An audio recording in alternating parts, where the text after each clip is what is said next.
How to remove VPN icons from menu bar on Mac. If you see a VPN icon in your Mac's menu bar and want to remove it, you can follow these simple methods. So let's get started. First of all you have to do is tap on the Apple icon at the top left corner of your screen, then tap on the system settings.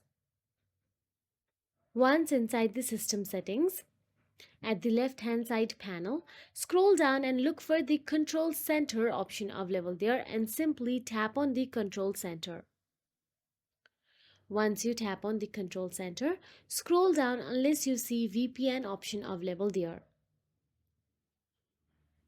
Once you scroll down and see VPN option available, you can see Show in Menu Bar option available there.